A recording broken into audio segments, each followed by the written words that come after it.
start crying. How are you acting so surprised? Haven't you seen it in my eyes? Oh, I'm running, what am I running from? Time's going by, but where's the time going? I tried to give you everything. You took it all and took it for granted. If you're still falling out of love, maybe it's 'cause I'm not enough.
Don't search for me, 'cause I'm going AWOL. In my heart there's a hole, yeah. And in my head there's a demon, I can't take control. Up to too much, lock myself in the room, just my six and myself, yeah. It's getting hard and I think I'm doomed, 'cause everyone left.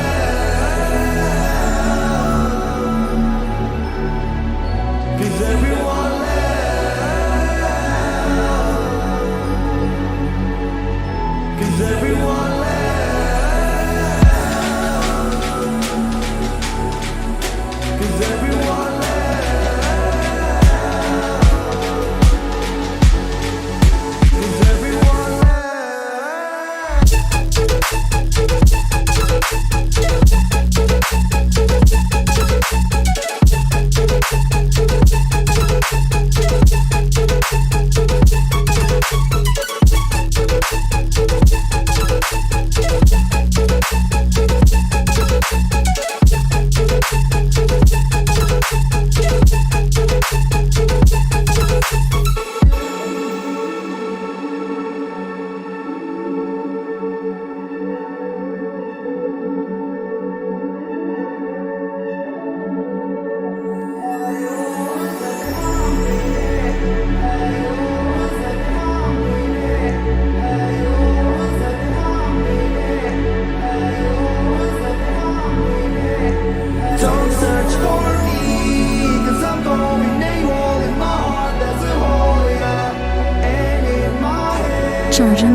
You can see straight through my life.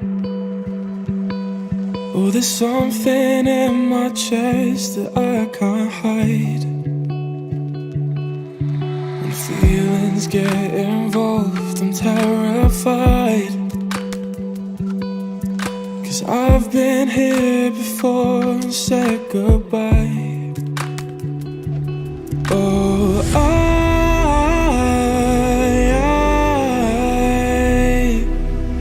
are you the one when I try to look, I wish I'd find? Oh,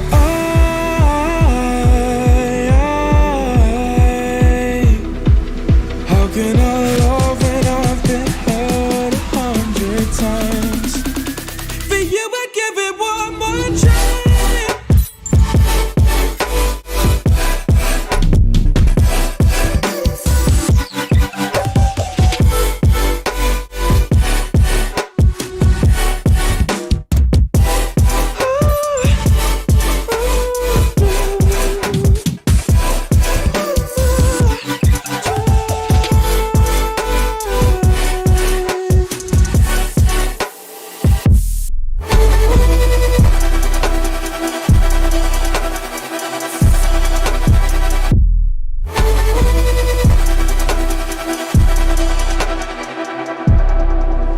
Turn away and wrestle with my doubts.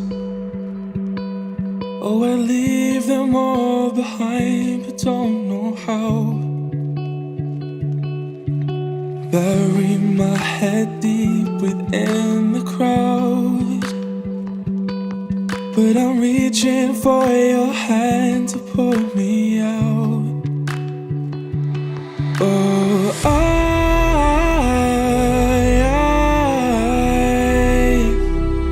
are you the one when I try to look, I wish I'd find? Oh,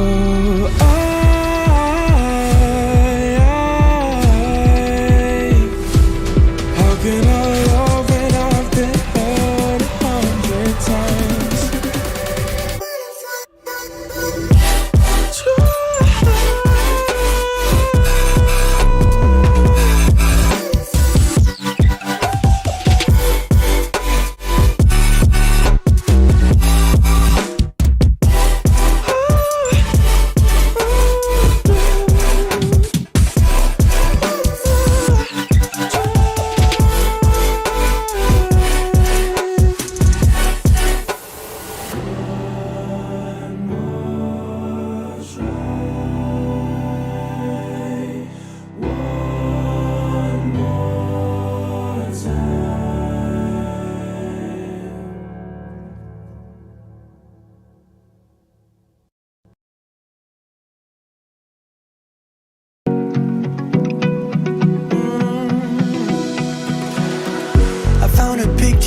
We took many years ago, when I said to you we would never grow old.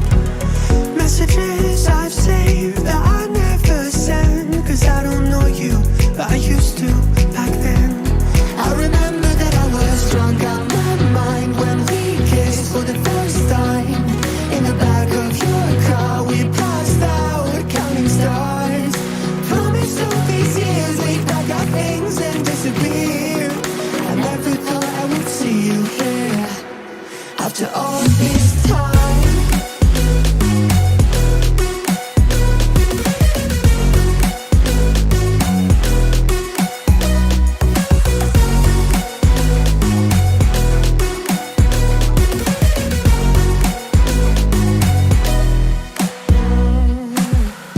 Found yourself a way out of this small town. Got a place at school you didn't hang around. Every day you're far away.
If I didn't chase you, would you even care?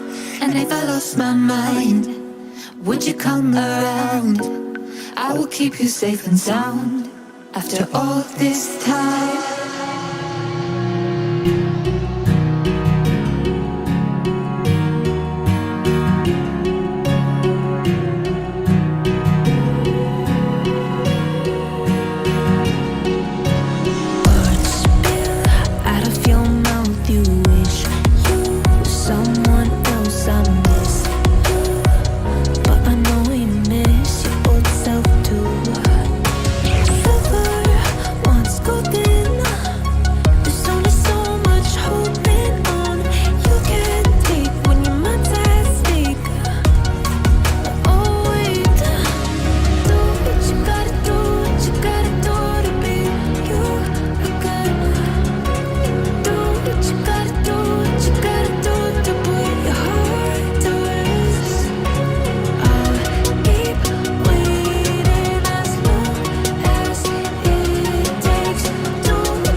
Back to the sound.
the sound.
Well, maybe I'm done, maybe I've lost. Still putting up a fight because I love my mom, I love my family. When I was young, they would all look after me. I don't know why, but I feel like a burden. I spend my life overthinking my purpose. Can't really cry, I'm so used to the hurt. Trauma keeps flipping me at the wrong moment. Oh, I just wanna numb the pain for a minute.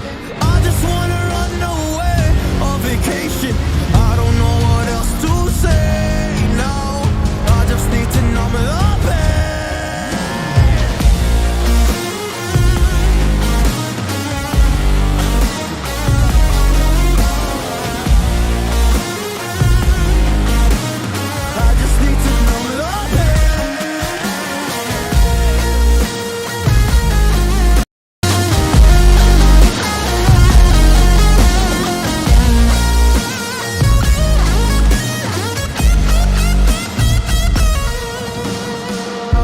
To numb the pain for a minute. I just wanna run away on vacation. I don't know what else to say now.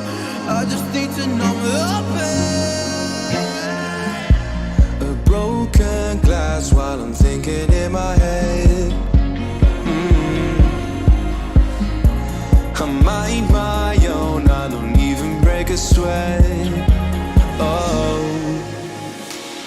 matters is insane. Why you still live in vain? I'm not the one, you're the victim of your own mistakes. It's time to hear the lights under the street lights, under the street lights.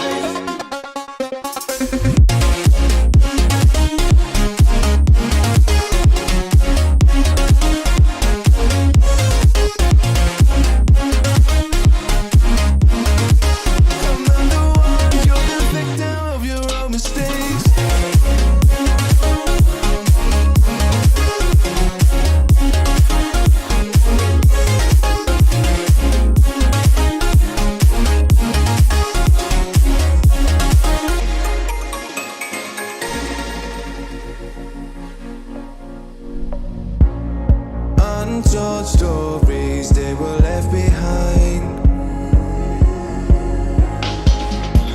Silent breeze, I got nothing on my mind. This matters is insane. Why you still live in vain? I'm not the one, you're the victim of your own mistakes. It's time to hear the lights under the street lights, under the street lights.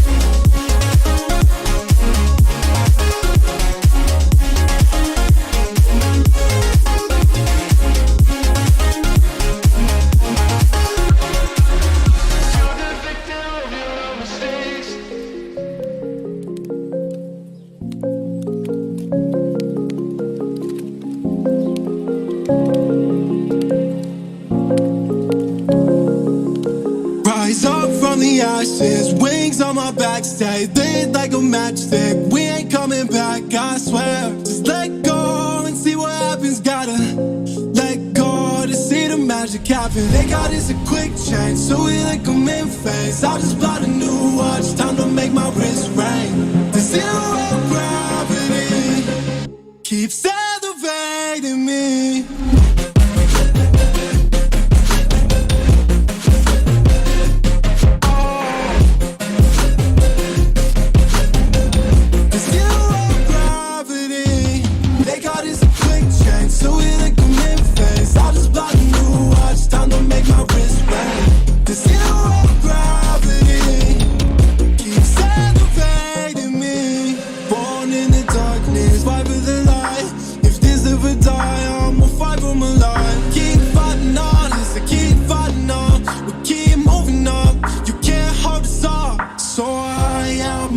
Clouds, so I can't see the ground. So I ain't coming down. So no, I ain't ever coming down. Rise up from the ashes, wings on my back, stay lit like a matchstick. We ain't coming back, I swear. Just let go and see what happens. Gotta let go to see the magic happen. They got us a quick change, so we like them in phase. I'll just buy a new watch, time to make my wrist ring. The zero gravity keeps elevating me.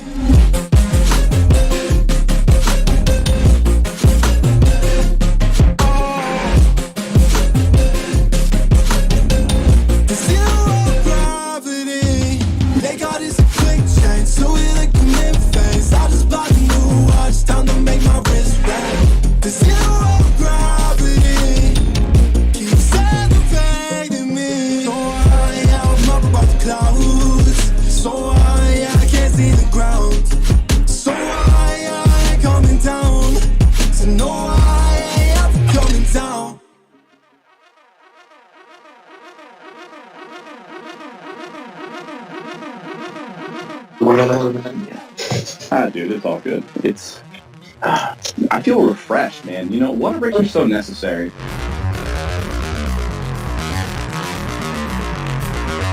How about you give us an introduction and tell us what we have to look forward to today? Dude, if you were a fruit, what fruit would you be? A banana? Alright, so Regulus, if you could relate yourself or your project, whichever one you want to go with, to a fruit, which fruit would it be and why? Okay, I'll go with the Eagle Burst and banana. Why banana, though? Because every time I speak with each one, it feels like I'm feeling one more piece of that banana, and it keeps getting better and better.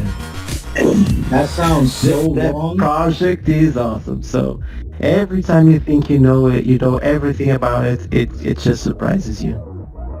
You're the kind of guy. You're the kind of guy that if you were sat in the same room, you'd be eating a banana and maintaining aggressive eye contact.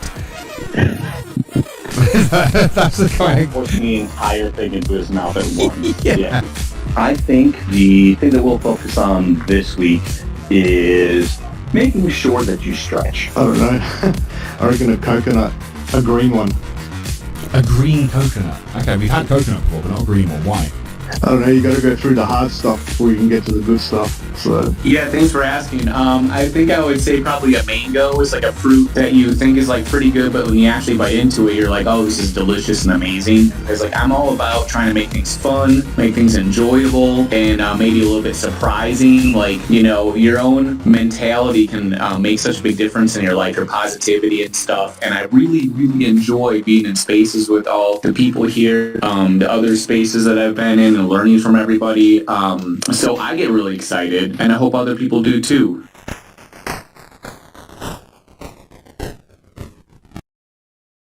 Hello everybody and welcome to the Crypto Lamb Show. We have got an amazing couple of guests on today. We have Masochist and True Voodoo, who have created a really awesome, Voodoo's created a really awesome platform, and Masochist obviously has created some amazing works of art. So let's go over to them. Let me go ahead and change the camera, which I didn't realize was actually small in the corner today. Fail.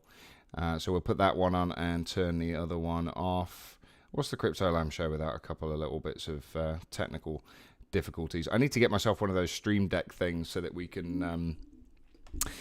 I can just push buttons and it's a lot easier. So let's bring on the main camera. There we go. They're up there. And let me unmute myself from that. Yeah. There we go. Hello, everybody. How are we all doing? We are live. How is everybody doing? I'm fantastic. I'm like a kid on Christmas Eve. You're like a good, yeah. I know you've been excited for some time for this show, and who we've got on. Why don't you go ahead and introduce and tell everybody what's happening? Oh, hey, we've got an amazing guest today, and I don't say that lightly. He's not. I don't even like calling him an NFT artist. He is my favorite artist, hands down. My favorite artist. I've spent more money on his work than I have any other artist. His name is Masochist, and you may know him from any of my avatar has always been one of his characters, and you may know him from Saturday morning paint huffing sessions, after school paint huffing sessions, paint huffing Degenerates, slime balls, and now paint huffing Degenerates 2. And I have with him True Voodoo of Potluck Protocol and Potluck Labs, and he is the man that is behind the technical side of Masochist. So welcome, guys. Welcome to the show. Thank you for being here. Hey, thanks for having us. Yeah, appreciate it. It's an honor. Yeah. Tell us just a little bit about, just give me real quick going on 30 seconds about each of you, and then we'll dive into telling stories and talking about art. Want to go first? Yeah. Oh, sure. I'll go first. Yeah. So True Voodoo, the crypto name here. So I help run Potluck Protocol and Potluck Labs. Potluck Protocol is a DeFi basically company that started on BSC, then moved to Phantom, where we really found our home base and started building about a year ago. And I became a super huge NFT addict and started spending all my bull run DeFi gains on NFTs last year, and started loving it so much that I said, man, we got to figure out a way to make a business out of this and support artists and build projects. And so we started Potluck Labs last December. We basically find artists like Masochist, who are typically like one-of-one artists who have incredible skill levels, and we help them build out projects. And so we don't just handle the technical side, like the generation, the website, and all that, but we also help provide utility. We've got a really strong community of about 6,000 holders now. We've helped sell out 37 projects on 5 different chains at this point, and Masochist joined up with us to release this current project. But actually, before he even released his very first one, I was working a lot with his business partner, giving feedback and talking about it. And when I saw his Saturday morning paint huffing sessions, which was like his first big collection that came out on Phantom, I just knew this guy's going to be a superstar, and it's proved to be the case. So super excited to just be here representing the brand, I guess, and talking about his latest project. So Masochist, I'll let you take it over. Well, I don't even know what to say. Honestly, I'm an artist, and I've been an artist all my life. I studied in arts. Then I stopped working in arts for like at least for 10 years because I don't know. I used to do animation on computers. And I sort of got bored with it, and then recycled myself in video editing, which I worked in for quite a while. And then I got into construction work. And it's not until like Francesca talked to me about the NFT world that I started getting back into it. And, you know, I was just like looking online, like mesmerized by all this stuff. It was like, fuck, there's a whole world of people making art and making like a bunch of money off of it and living like, you know, I saw it like Revenge of the Artists, you know, it's always been like undervalued, underpaid. And then finally you get like your sort of payday for all the work and all the studying you put into it. So I figured like I have to like at least try, and then I dropped the Saturday morning paint huffing sessions, and it just like took off from there. Well, I want to tell how you and I became acquainted with each other, and that's when I got. I can't remember, but I saw a random tweet with one of the Saturday morning paint huffing sessions, and I said, "Wow, what's that?" Found out I didn't know how to get on Phantom, so I figured out how to do Phantom, and finally bought one of your pieces for quite a bit of money. And that very much became a thing that my son and I do. I've got an 8-year-old son, and if I died, I wouldn't have to worry about him getting my crypto. He knows where everything is. He knows every NFT I own. But that very much became a thing that we would do every morning. He would come and run and jump in my bed, and instead of watching cartoons, we'd get out the iPad or my computer and we would go look through your collection. And he got to know the characters by name, and he'd get out of school and say, "Hey, Dad, did you get it? Did you buy it?" And I'd say, "Well, I got this one, and next month we'll get that one." So that's something that still today. I actually was when the Degenerates launched, I was on my way out of town on vacation with him, and we pulled over on the side of the road and got my laptop out at Mint so that we could mash the button. So I gave him my phone, and I had my computer, and he was mashing, minting them on my phone. And so I messaged you about it and told you just how much I loved your art and how much it meant to me. And so that led to me getting this, which do you want to tell them what this actually is? What makes it so special? The original poster was for the paint huffing, the generative that I hand generated, the original generative series of paint huffing degenerates. And I did a bunch of those. I think I had like 10 of them printed, and then you talked to me about your kid and how much he loved like Pill Popping Bill. So I made this edition where instead of having like the main character from the generative series, I took him out and I put Pill Popping Bill in the middle there. So it's a one of one. Which it was like a mashup of the Saturday morning paint huffing sessions, because Pill Popping Bill was in the original series. And then you have the first generative of paint huffing degenerates. So yeah, and that's a 101 signed. I just loved your story with your kid and everything. It was like, man, even my kids aren't into my artwork as much.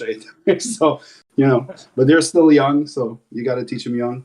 I'm trying to get them into it, but yeah, I just love your story. Bill. Just my son's name is Bill, which makes it so that all the more special. So yeah. So I don't know, man. Your story like really touched me. We talked for a while, and I don't know. I figure I have to do something like special for him. So I did that sign print. That's really cool, man. I love that. Can you hold that up one more time for us, Fizz? It's absolutely awesome, man. I love that. So yours is the one in the middle, right? What did you say his name was again? Pill Poppin' Bill. Pill Poppin' Bill. I love that. That's awesome, man. I absolutely love that.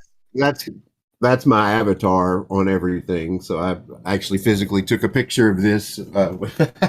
So I mean, I assume that's like a special one-off thing. I mean, is there any potential to do anything like? Because I would love to have a poster like that. Well, I sometimes tell him about your like, collections and what makes them.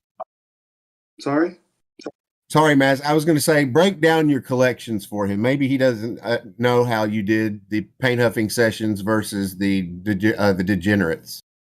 Oh, when I first started, I don't know. I did like a first character, and then I would like disintegrate that character for 9 more images. So it was a series of 10. And then I dropped them online, and they sold out in like 30 seconds. So I was like, okay, there's something here. And the next day I did the same thing. And then I figured, okay, I'm going to do like a series of 333, which was 33 different characters that were being disintegrated. Sorry, I'm French, so sometimes like I have like trouble. I'm not retarded or anything. It's just like trouble speaking in English sometimes. But yeah, so I would disintegrate like every character for like 10 images. So I did 330 of those, so 33 characters. And there was 3 special, just one of ones that were auctioned off on the Tombheads NFT auction house, which came with physical prints. They were signed prints, and they're one of ones. And then I did the Generative series, the first one, the first Generative, which was Paint Huffing Degenerates. That was, I think, 1,114. I'm not sure, but I'm pretty sure. But I think that's the number. And I hand generated those by hand. We did a test run doing like the computer generated version, and I just like didn't like how it was coming out. It was like I was too anal about it. Like I didn't like this color accessories that overlaps with this background. I think this hand should be like an inch to the left. So I was like, you know what? I'm just going to generate it by hand. So I did that one, and then I went back to the original style, where for after school special paint huffing sessions, which was more like the Saturday morning paint huffing sessions, where I just took one character and then disintegrated him for like 9 more images and did another 333. And once that was done, I started working on. I did slime balls, the free mint slime balls during that time. And we had like major issues with the contracts and everything. And then True Voodoo came along. He's like, you know what? Don't worry, guys. I'll take care of everything. And just like within 24 hours, everything was settled. And I was like, okay, this is what I need. I think I'm at that point where I need like a whole team of professionals that know what they're doing. Because I've been trying to like do it myself with the help of Francesca for so long. It's just like it was getting too much for us to handle. You know, Francesca has her full-time day job and everything, and you know, I needed someone I could trust and rely on to like really like do all the background stuff all the rest that you have to do like to make it successful in a series.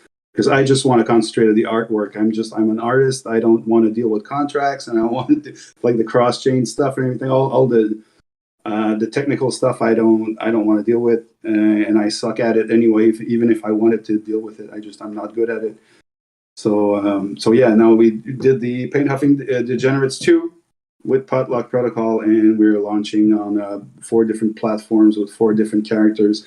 So it's like the original, sort of, but this one is really computer generated, and there's a lot more of them. So that's I'm not sure if I'm pronouncing the name correctly, but Zvonaka says, "Look at that beautiful face. Dad goals, love your art, brother." Thank you very much. My beautiful face. I'm stuck with this one. I'm okay with it, but I wouldn't call it beautiful.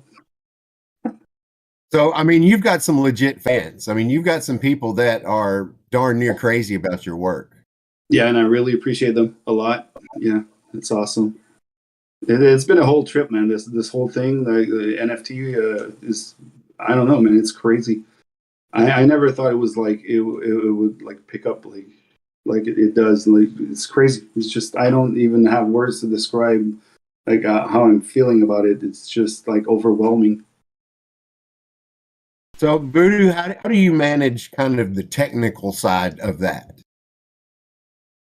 Having such having such a rabid face, knowing that you know when you put something up for mint, it's most likely going to go quickly. I mean, how do you prepare for that? Yeah, so I think for us, one, Plot Twist is the member of the team who handles like working with the artist on the generation, making sure everything's perfect. But then my role is a lot of times just figuring out the best approach, how to market it, what collection size, what price point. And that's been tough right now. I think, being in the bear market at the point we're at, there's still good liquidity on some chains. But, the narrative has mostly shifted to like free, cheap mints.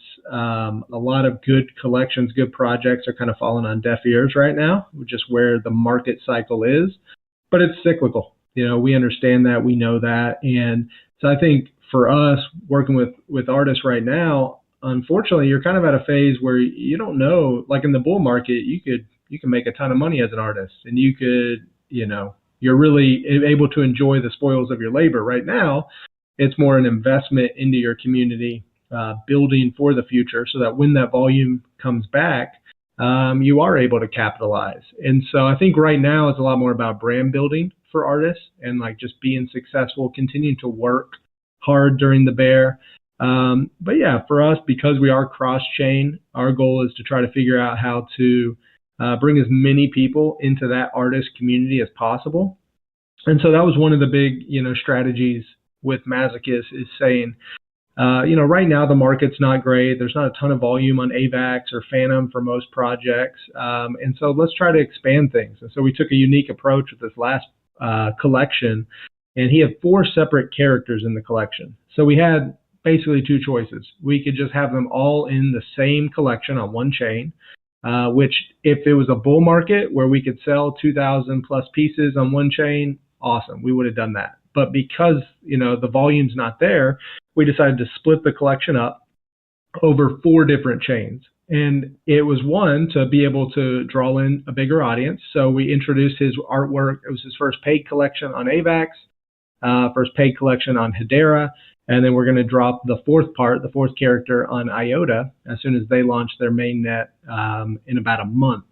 And so the goal was really just bring in a bunch of people into his ecosystem because that benefits all his holders. It benefits you as a collector of his one-of-ones. If instead of 100 people buying his pieces, now you have 1,000 coming from other chains. Obviously, that volume is going to flow back into his OG projects, the kind of whether it's a one-of-ones or his first generative.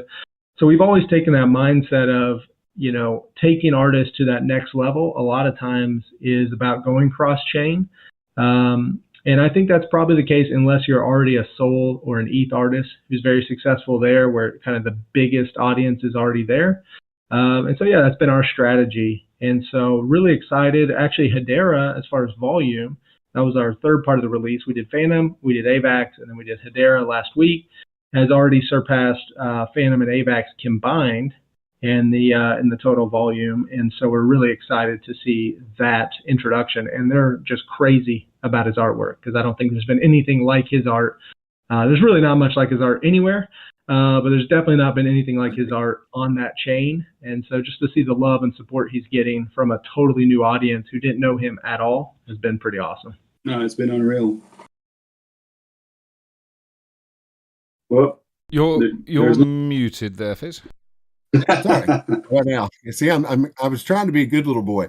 I would compare Masochist to Gabe Weiss in the sense that you're buying it for the art. You're buying it because you love the art. Nobody buys a Saturday morning paint huffing special or session and then starts scrambling for utility or community or any of those things. How does managing a project like Masochist make it different for you managing a project for a more traditional NFT approach where people do want utility, where people do want community? Do you kind of just explain kind of what you do?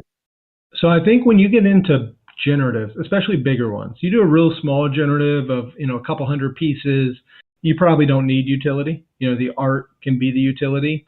And I think when you talk about his original projects, the Saturday morning paint huffing sessions where, just super unique.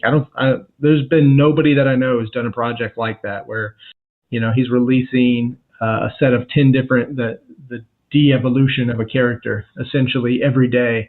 And with something like that, you don't need utility. The art is the utility. Collecting is the utility. It's just like collecting sports cards. You want one from every character.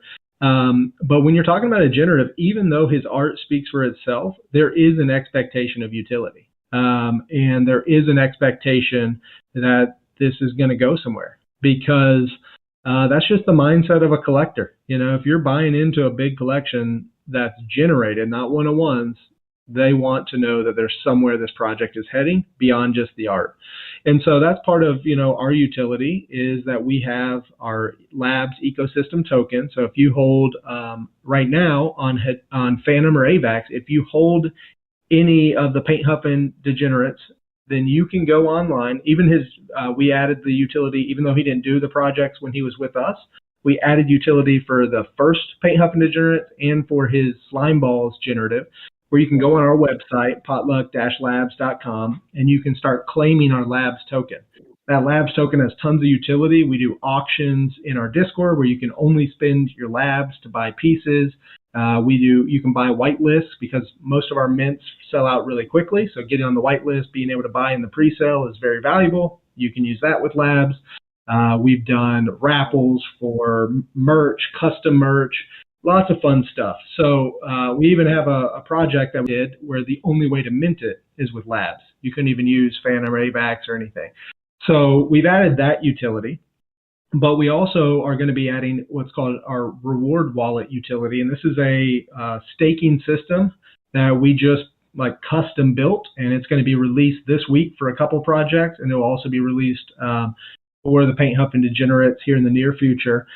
And basically, you're going to be able to stake your Masochist NFTs there from these collections, and you're going to level your reward wallet's going to level up based on the amount that you have staked. You get a certain amount of points a day per NFT, but also based on rarity. So if you've been collecting the rarer pieces, you're going to get more points. And then as you level up, he's going to be auctioning off pieces. So he's working on another set of characters. So let's say he releases one where instead of selling them, he just releases all of them where they're raffled off to those stakers. And the higher your level is, the more entries you get into the raffle. So for instance, if you're a level 2 pool, your staking pool is up to level 2, you're going to get double the entries of somebody at level 1. If you're level 5, you get 5 times the entries. So it's going to reward the whales. It's going to reward the people who are really, who have invested the most money into collecting these pieces, but also it gives every holder a chance while also taking all those NFTs off the market, and creating scarcity in the market, which hopefully will increase the value of the prices as well. And with the creativity, like that poster you have, we can easily do things like that where, hey, this month where he's going to do a physical signed poster, or this week he's releasing this, or a t-shirt or a hat or whatever. And just finding creative ways as an artist who, you're not trying to have a metaverse utility or something like a lot of projects, but your utility is your art, like you said.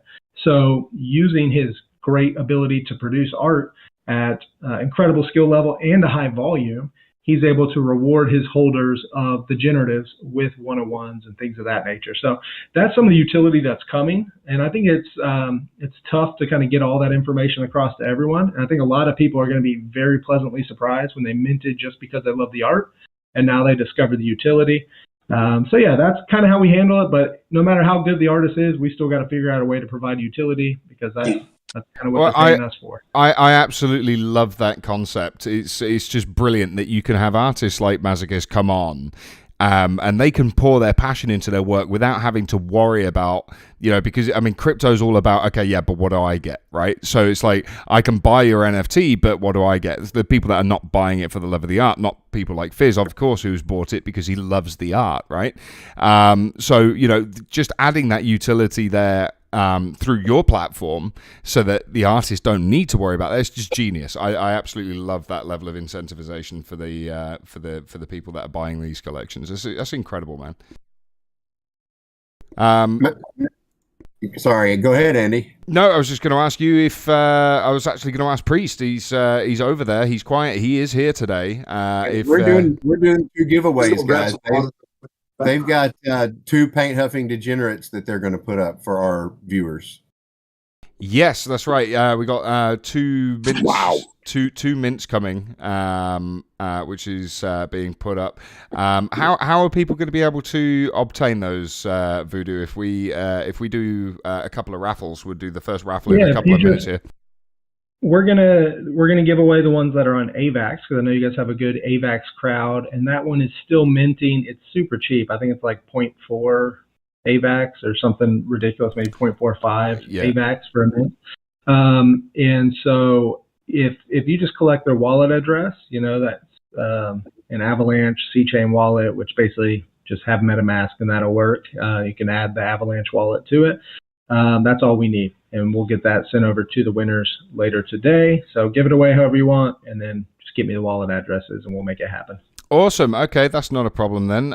What I will do is, in just a second here, I will start a raffle. So if you're not sure how to get involved, you need to go to twitch.tv/CryptoLam, and you need to be following. You need to go to the chat.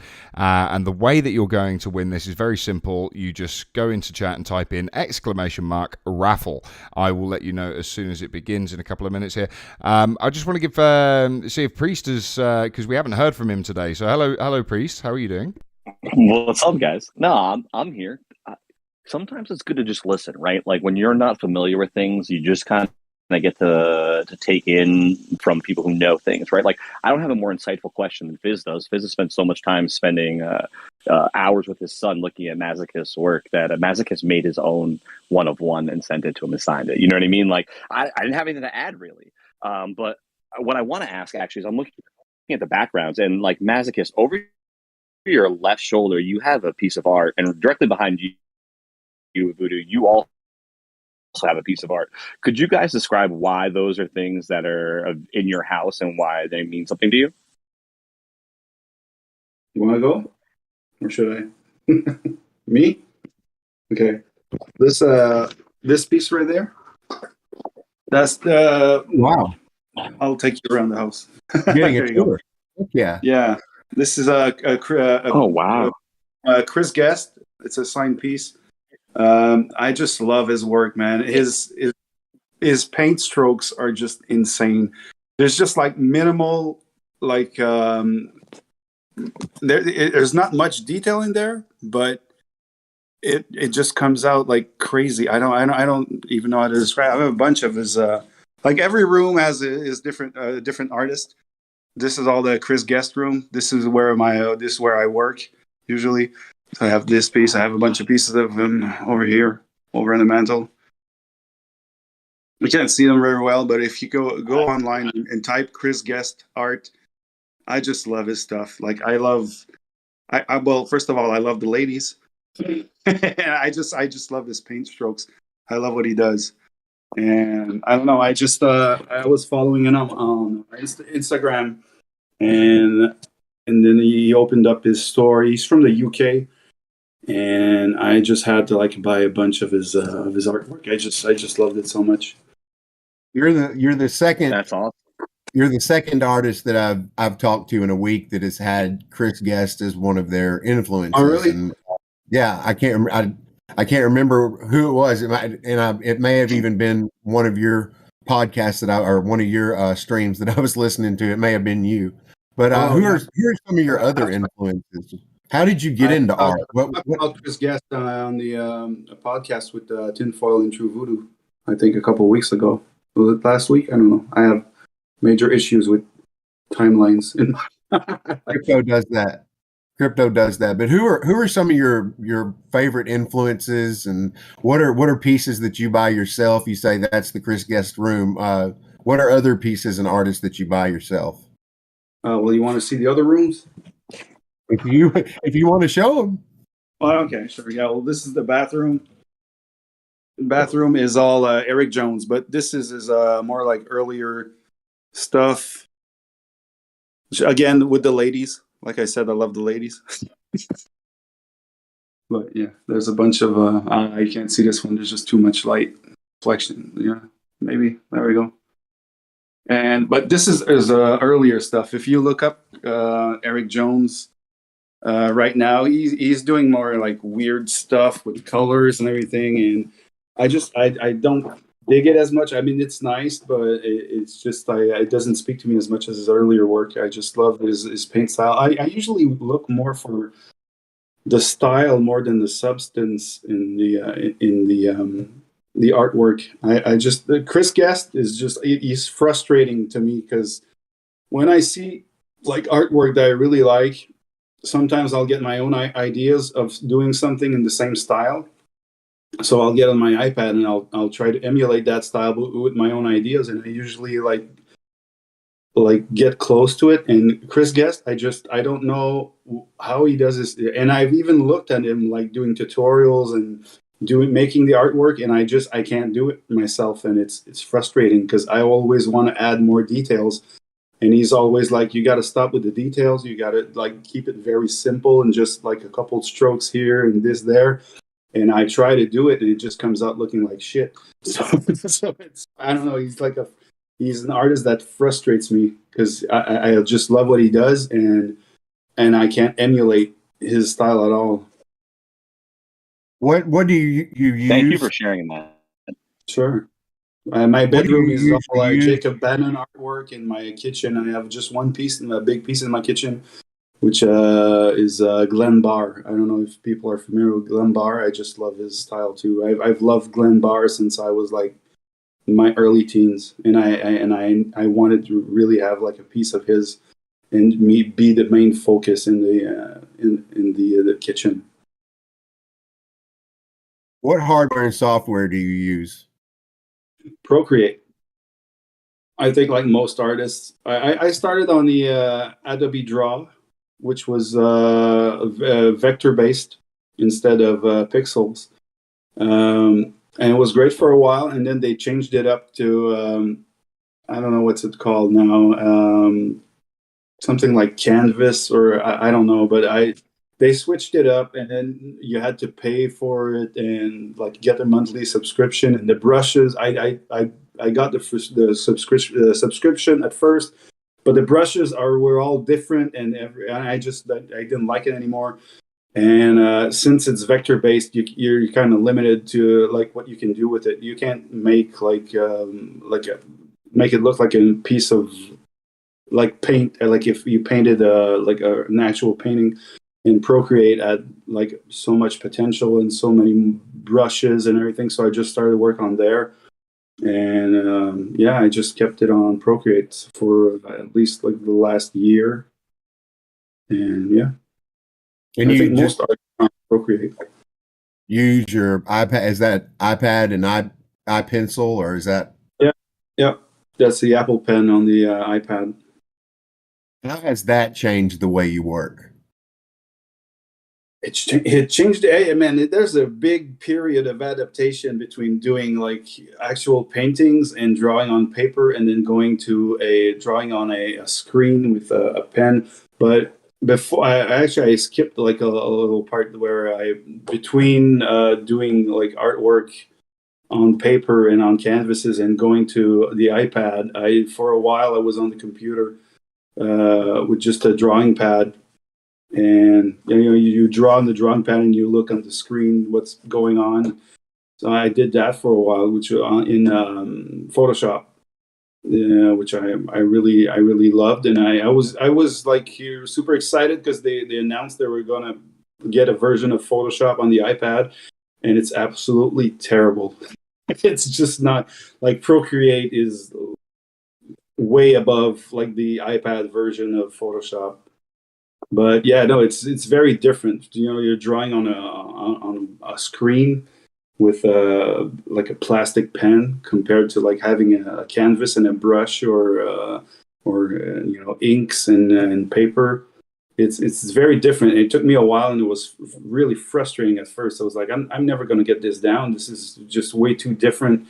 You have to like relearn like everything from scratch, and then you play around with the brushes and everything's it's just very very different. But you get like tips and tricks and tutorials and watching stuff from the other artists, and okay, I can do this, I can do that. And then you just learn from there and just do your own like mistakes and trials and errors.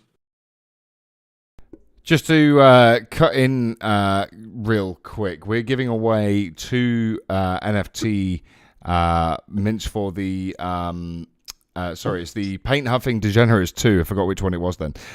So we're giving 2 of those away. The entries are open now.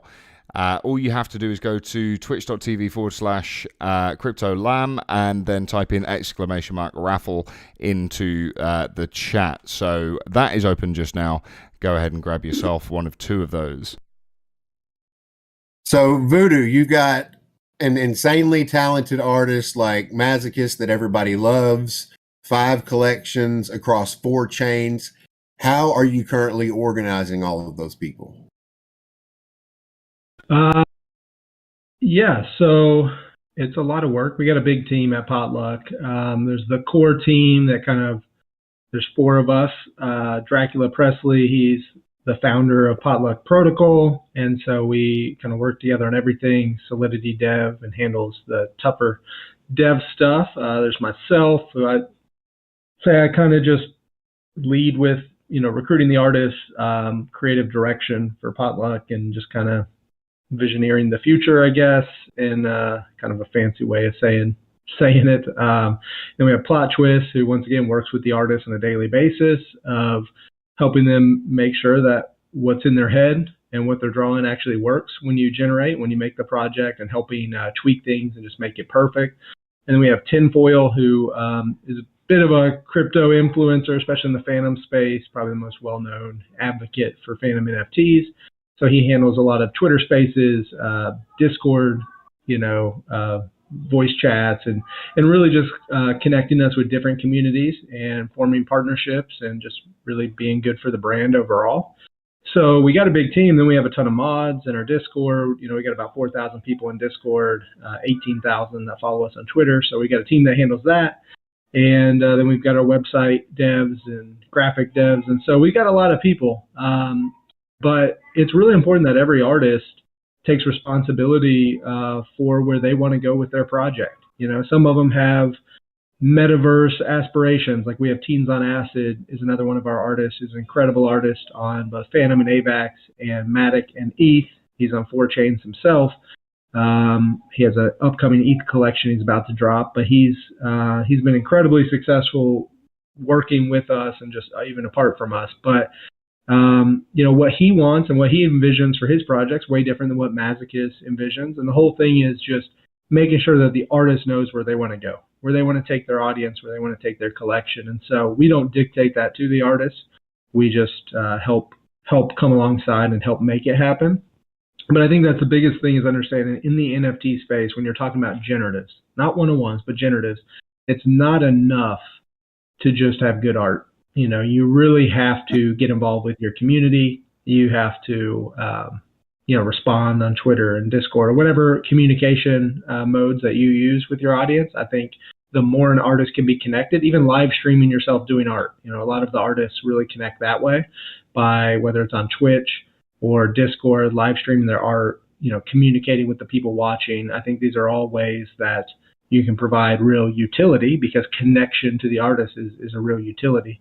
And so, yeah, I mean, it's about 1 million Discord and Twitter message conversations that are going at any time, but essentially every project's its own thing, its own entity. And so it's pretty easy to keep track of, as long as the artist is on top of it themselves as well. So say there's someone that's an OG holder of the after school sessions, and they're out there listening, and they want to meet up with other Masochist fans. Have you put a place for them in Potluck Labs or in the Discord or anything like that, where Masochist fans can kind of all gather? Is that now under Potluck Labs?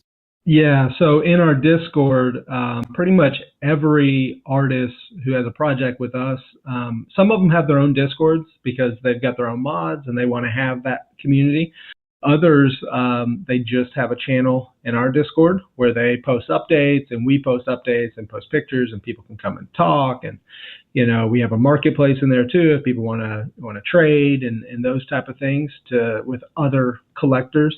But yeah, there's a Paint Huffing Degenerates channel. It's pretty active right now because we have the mints live on the 3 different chains, and so probably the most active thing. We also have a general channel called The Lab, where people go and talk about any of our NFT projects. And there's tons of crossover. That's the beautiful part. People come into our Discord because they discover one project that they love, and then they see everything else that Potluck artists have to offer. And so there's a lot of great cross-pollination that takes place between the projects. And so, yeah, hop in our Discord. It's an awesome, lively Discord. If you don't like that, Masochist is pretty active on Twitter, responding to people. Hit me up on Twitter. Follow me for sure if you want to keep up to date on the artist, because I probably post the most things about what's happening about it. So, yeah, you had even he is most active. I suck at social media. I gotta apologize for that. I've explained this to True Voodoo and Fizz earlier. I used to have like a really big issue with my wife and my family, where I was always on social media. Like I was always, it took over my whole life. My wife would be talking to me. I was at the dinner table and I was just on my phone, and that was back in the vape industry, in the vape days and everything, when everything was exploding, and it's just like it ruined a little bit like our marriage and our family life. during that time. So I just like set all that aside. And then when I started back in the NFT, like everybody's like, oh, well, you need a Twitter, you need a Discord, you need this, you need that. I was like, fuck, really don't want to get back into all this social media and everything. So I try to like, I'm more active on Twitter than I am on Discord, but I try to like keep it like minimal. And I know some people like would like more, like that I'd be more involved in the social media side, and I just like I gotta like set like a limit. And during the daytime, I usually work. So and like once my shift is over, when my wife stops working, she has a daycare at home. When the daycare is like closed, I stop working, and I usually stop social media as well. So it's been kind of hard trying to like take care of everything and respond to everyone and be active on there. But it's like I can't give more than I can give right now, towards the social media side of things. I don't want to get back into that black hole of just like being on my phone all the time, and you know. I'm really glad that you brought that up. It's something that I've tweeted about quite a bit in recent times. When you work online and you work in crypto, you have to keep up to date with everything, all the latest news, who's doing what, all that kind of stuff. And it's like, obviously what we do here as well, myself, Priest, and Fizz, we're online all the time connecting with different people. And you have to disconnect. You have to, it's like over the weekend, I completely did that. I went out with friends and family, and, you just got to switch it off. And, the end result is sometimes you can be out of the loop a little bit, but it is what it is. You have to have a balance. Oh yeah, for sure. You need to find a balance somewhere. Like every weekend not every weekend, but we oftentimes go camping, and we just like disconnect all our phones and everything, and just like we leave. Then we come back, and it's like we missed like a month worth of like information, and I have to like catch up again while I'm trying to work at the same time. So sometimes it's a bit challenging and everything, but it is what it is. I have to like have those two worlds like separated and not mixed together. Yeah, it's like, if you work a 9 to 5 job, wherever that might be, typically when you go home, if you have a uniform or you wear something for your job or whatever, you can then hang that up, and that's your that's your transference, right? So you're transferring from your day job to your home life. When you work online, when you're at home, like what we're doing right now, it's very difficult to keep those things separate. So you have to force it. You have to switch off. Yeah, absolutely.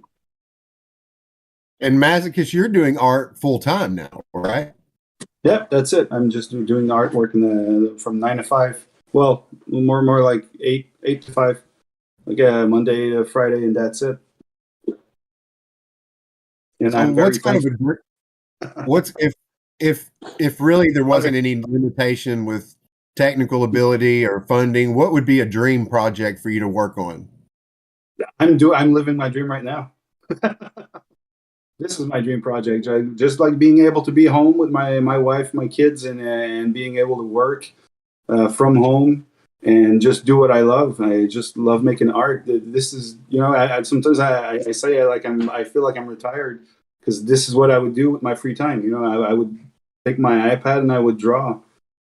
I've got to ask. I have a request for a dream project. I want like one of those old school 4-player Simpsons Ninja Turtle games, arcade games where it was 2D, but I want that, only I want with all Masochist characters. I want like a 16-bit fighting game in the style of the Simpsons or Ninja Turtles. That's all Masochist. That's what I want. And Masochist, you know what I'm talking about. That Ninja 4-player Ninja Turtle game that everybody Yeah, that would be super cool, but I'm not very versed in the world of video games. Like trying to make that happen, I would need like a whole team of software engineers or something. I've got. What about you? Sorry, Andy, I keep cutting you off. Go ahead. No, I apologize. I was just going to say, is because you're obviously full-time artist at home, doing what you do. Is there any concept in the work, anything in the pipeline for the future that you could maybe give us a sneak peek of? Well, I just started to work on another series, which is going to be like the OG series and the after school special. because I need to vary it up. I can't just do like one thing and be happy with that. I need to vary it up. So I did the original series, then we did the degenerative. Then I went back to the first kind of style of doing the original series. Then we did the another generative. So I need to like switch things up a little bit. Otherwise, I get bored. I got like I think like most people here, I'm sure I have ADHD issues, and I don't know. I need to like vary it up and do different styles. So now the generative is done. I'm probably gonna go back to like doing the series of tens, and do another like 333 of those, and then start working on another generative. And during those times too, I usually like put a little time aside to like work on one of ones, which I drop like once in a while in like auctions, and usually at Tombhead's auction house. So that's pretty much the plan. I'm going to do this for as long as I can because I'm having a blast like doing this work. So, I mean, where do you typically draw your inspiration from? Like, where do these ideas come from? Well, the first series I was mostly influenced by like the cartoons that I used to watch when I was a kid. That was the whole deal with the Saturday morning. You wake up Saturday morning in your PJs and grab a bowl of your favorite cereal and just like binge watch a bunch of cartoons. And I'm 44 years old, so basically those were the cartoons that were playing when I was a kid. Like on Saturday morning, you'd have like Mickey Mouse and Disney stuff and all those characters. So I wanted to like catch that 70s kind of vibe for that one. And then the second series, the after school special, I figured I'll go more along the lines of 80s and 90s style cartoons. So I'm just gonna go from there, and then it's probably gonna be like more like early 2000 style for the next one. And the paint huffing degenerates, the generatives, which was what was fun about those, is it was more like do whatever you want. I wasn't like restrained to a certain style. I could bring my own style in those characters, and not be like constrained to this world of like, okay, I'm trying to like keep a 60s and 70s vibe in this one. And so it was more like my original characters that I just came up with like myself, and didn't have to like take influence on other. But I did bring some aspects and accessories and some stuff from the original series into the generative, which I did again in this one. I took stuff from the after school special and included those into the paint huffing degenerates season 2. So I have a bunch of ideas floating around in my head, and I need to actually, we talked about, we need to have a meeting with Potluck Labs and figure out like where we're going from there, and start working on some other stuff and figure out which chain to bring it on, because I want to vary it up and move things around, and just not like stay in the same ecosystem all the time. Just like move around that. Try to like True Voodoo said, try to bring more people like towards the artists and make a bigger community out of it. I always love asking, artists, where they draw their inspiration, where they get their ideas from, because it's like you end up just kind of getting a glimpse or a window into somebody's kind of inner self almost. You get a really personal response nearly every single time, and I think it's absolutely awesome. Thanks for the answer, dude. Just want to say congratulations to DJ Audio Static, who just won the first mint. DJ Audio Static, just reach out to me on Discord, Twitter, wherever, and pass me your AVAX address. Can it be it can be the MetaMask address, right? He can give me that. That should be fine. Okay, yeah, I'm getting a thumbs up there. So yeah, that's DJ Audio Static. I'm going to start the second and final one now. So if you are watching, head over to twitch.tv/CryptoLam and go into the chat and type !raffle, and this is your second and final chance to win one of the Paint Huffing Degenerate Season 2 NFTs. So if you want to get one of those, then please go ahead and type !raffle into chat. So, Fizz or Priest, you guys want to carry on with the interview? I would like to know more about MJ behind goddamn Voodoo, please. I actually know. I love MJ, so please. I remember that tweet. That was a cool story. Yeah, sorry, got to get unmuted here. So we got MJ, we got Freddie Mercury over there, but I was at a bar here in Dallas, and they had a bunch of artists work, and I just, I was like, man, I always support NFT artists, spend a lot of money on NFTs to support artists, so why don't I support one here in my local community? And love MJ, love that piece. And then I saw the Freddie Mercury. My wife's a huge Queen fan, and I love Queen as well. Grew up listening to their music a lot with my dad. So I saw he had both there, so I just sent him a message because I had his phone number on there. Sent him a text and was like, "What can we work out for both?" And ended up with a much higher bar tab that night than I went in expecting. And so, but yeah, the rest of the pieces. Every single other piece, and there's quite a few, along the wall, and then over here we have more. Every single other piece is a physical of an NFT. So a lot of them, I bought one-on-one pieces at auctions that came with a physical, and so I just. I love it. This has become, I was not an art collector before. I never bought a piece of art in my life until getting into NFTs. And so, it's definitely become a big passion of mine. And so if I just felt like my office had to reflect it. So we just moved to a new house, and my mom came into town to visit the grandkids, and her and my wife spent last weekend setting up the office. So I feel very blessed right now to have all this awesome art to look at all the time. So, and yes, I did position myself. Thank you for sharing out. So I could wear the crown. Oh yeah, absolutely. The crown's over your head. Hey Voodoo, I know you've got to run it. You have to set the scene, right? Yes, exactly. Voodoo, I know that you've got to run in a few minutes. Tell us a little bit about your long-term vision for Potluck Protocol and Potluck Labs. Yeah, so, if we just go back to kind of where, to understand the future, I think you got to understand the past. We started, our first project was the last week of December, right before New Year's, December 27th of this past year. So it's been just right at 8 full months of operation.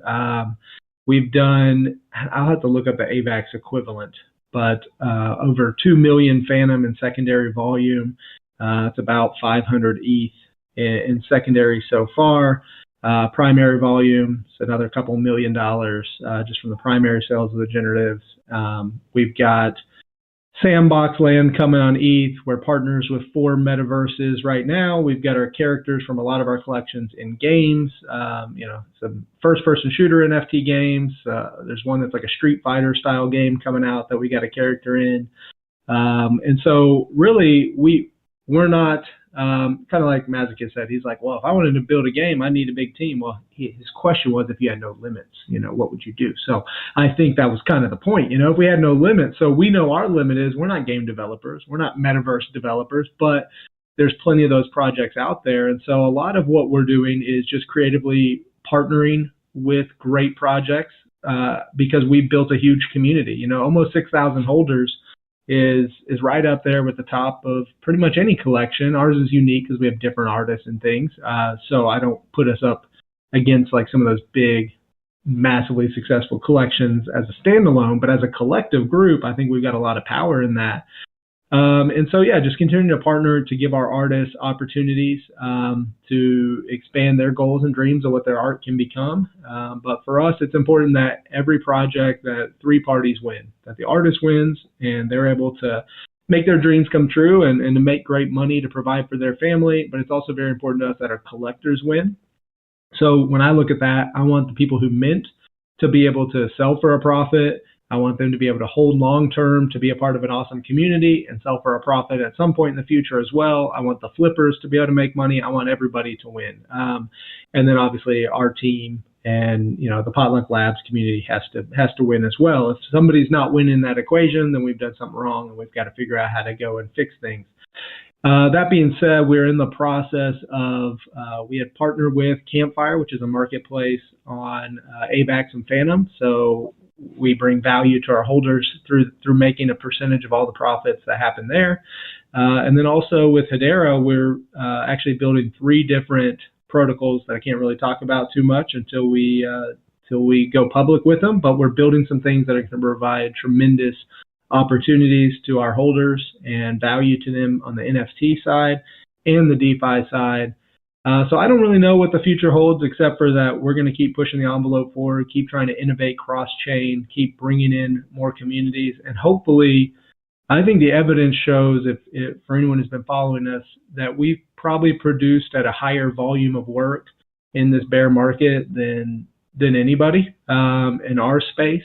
And so I think that's going to pay massive dividends to our holders and to our artists when the bull market does come. So, yeah, I really appreciate the opportunity. I've got another 5 minutes or so that I can stay on and chat if you have any other questions. But yeah, I mean, this is just the beginning for Masochist and his work and for his collectors. They're really just going from that phase of, man, I've held his art because I love it, to actually starting to see some more utility that I think will increase the value of holding long term. And so, yeah, super excited.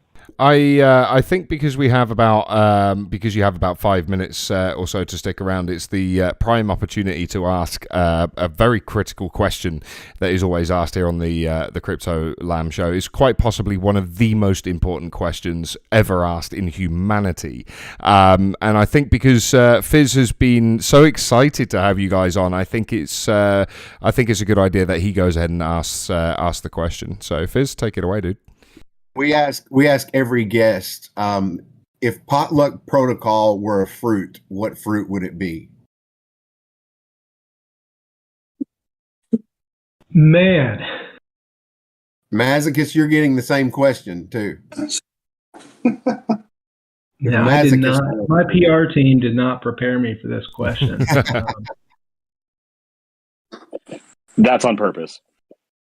Masochist, if you were a fruit, what fruit would you be? If you know off the top of your head. Think of something right now. I have no idea. This question stumped everybody, guys. Don't worry. Yeah, this is a good one. I think I'm trying to think of a fruit that has like a lot of different flavors. I think we're much more of like a fruit bowl at a party that's got like a big mix, because that's what you get with pop. You don't have one flavor. You have a variety. That's what I think. If you come in if you go on NFT Key, which is a marketplace, or you go on our website and you look at projects, no matter what you like art-wise, you're going to find it.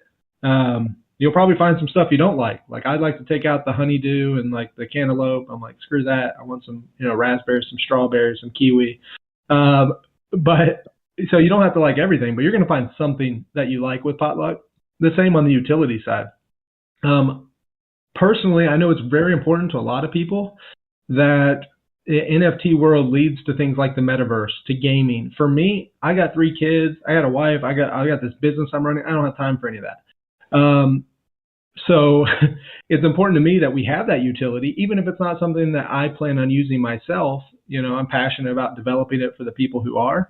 For me, like, man, physicals, winning one-on-ones, that type of stuff, that's really fun to me. So our labs token, being able to use it at auctions, things like that, it's really important. So I think with us, whether it's the community, the utility, or the artists, just like that party tray of fruit, you're gonna be able to find something you like, and probably gonna have some fruit that gets some hate on it too, from because when you're successful, you got the haters. So, but yeah, I think that's.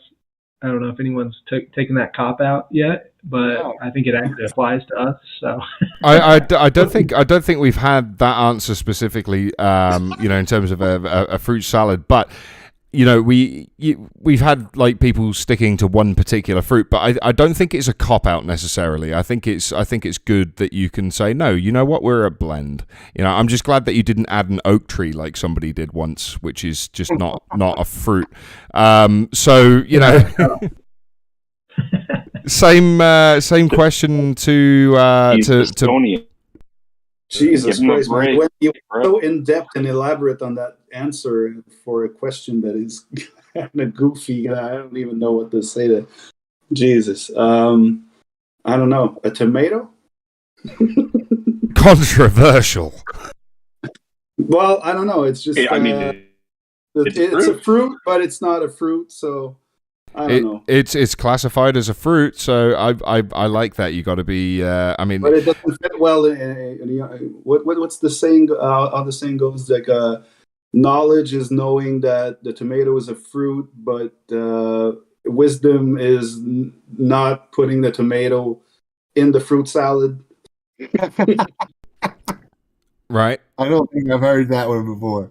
No, it must be French. Oh yeah, it might be. I had heard it before. I don't know if I can elaborate on why, but I don't know. It's just I think it was coming. I loved it. Thank you. I think we had a little bit of a delay there. It happens sometimes. Masochist, you said that you don't know if you can elaborate. Please do elaborate. I don't know. I said I don't know if I can elaborate on that. I just figured like I think the tomato stands out as the other from the other fruits for not fitting in with the other fruits. So I don't know. Fair enough. The artwork, I needed to find something that wasn't like too sweet and more like not bitter, but I don't know, because I think the artwork is a mix of like you have the sweetness from the your cartoons from your early age, and then you have like the darkness from like drug abuse and the whatever comes with like the struggle of being on drugs and I don't know. I don't know how to elaborate more on that, but yeah, I think it's a mix of like dark and humor and sweetness. I like that. Yeah, I like. You said you weren't going to elaborate, but I think that is that's pretty well elaborated.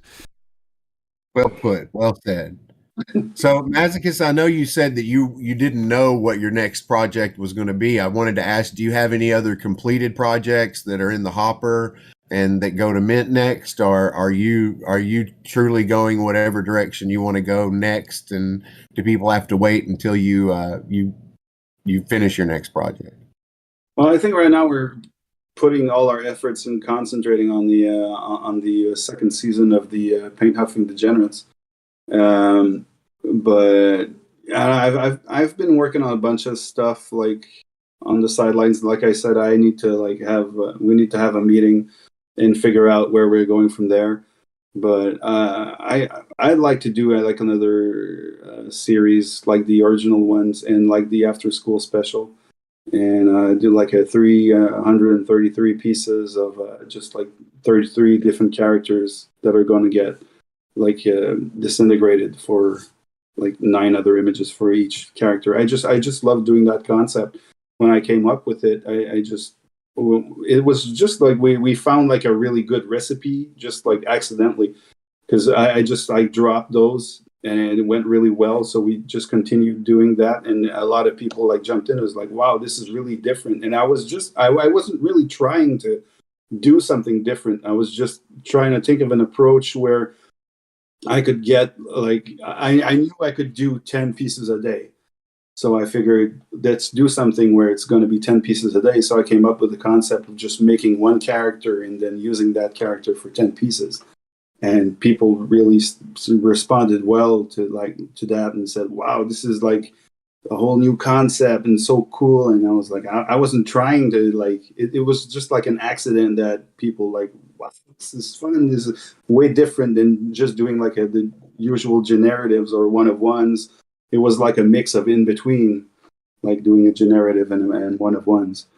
So I don't know. I'd like to do that again, but I need to find like I said, I'm probably gonna aim for like early 2000 style cartoons, 2010, like in that style, and just like do something based off of that kind of style without like taking obvious characters. You know, I always try to like I do a lot of Mickey Mouse stuff, but it doesn't look like Mickey Mouse because I don't want to get hit with like a copyright issue or something that, oh, you just like stole this character, and just no, I want to make him different, but have like the essence of the character still in there.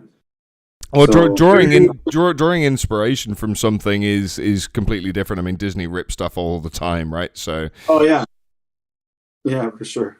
Voodoo, how can artists and holders and collectors get in touch with you and get plugged in with Potluck Protocol? Yeah, so easiest way is hitting me up or hitting Potluck up on Twitter. You can also hop in our Discord, but if you come to our Twitter, you can find the links for everything. Mine is @_True Voodoo, but if you just type in @True Voodoo, it'll pop up for you. And then Potluck Protocol is just @Potluck Protocol.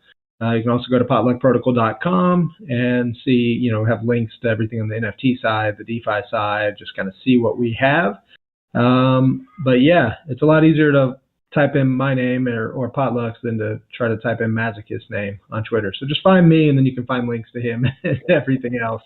But yeah, shoot me a DM. My DMs are open, and yeah, love to connect with you, talk with you. If you're watching this and you don't hold any Potluck NFTs, just shoot me a DM on Twitter today. This is good for the next 24 hours. Just shoot me a DM, and I'll send you a Potluck NFT from my own collection. Get you started, get you earning labs, and get you in the community. So anybody watching, Awesome.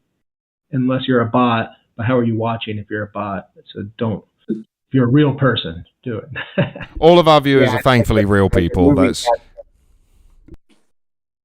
Yeah, I'm just kidding, because when I do a Twitter giveaway, it's like, you got to deal with all the fake bots. So, hopefully this would be a cool way to get people, because, we know once you have a taste of the ecosystem in the community, you'll probably get locked in. So happy to, that's why I mint so many. I don't think I made much of a profit running Potluck, because I spend all my you all love my the art too much. minting the project. So. No, that's awesome, man. I'm just going to go ahead and pick the second and final winner for that before you disappear. Okay. And the winner is Nighthawk2. Congratulations, Nighthawk2. Contact me on Twitter, Discord, wherever else you can. Pass me that AVAX address, and I will pass that on to Voodoo so that you can go ahead and get those. So congratulations to DJ Audio Static and Nighthawk2. That concludes the giveaway for this show. Perfect. Well, thanks for having me. I'm going to hop off. Like I mentioned earlier, I've got an appointment to take the kids to, so I've got to run. But it's been awesome catching up. Masochist, we'll talk later. Fizz, Andy, Priest, and thank you all. Thank you, Thanks man. a lot. Well, guys, we only have Masochist for just a little while longer. What all questions do you guys have for him? Yeah, if anybody over in the YouTubes or Twitch or anywhere else has any questions for... I have one. Oh, go ahead. Hey, Masochist, when you talk about looking at other people's art, specifically when you're talking about Chris Guest, you're talking about how when you try to emulate them, you're unable to achieve the same results while trying to use the same techniques. So what techniques do you think you've become a master of? Liquefying characters. Yeah, I just love doing that. That's the why I love like the original series and the After School Special so much, because I take the character and just like, well, not necessarily just liquefy them, but just modify the characters.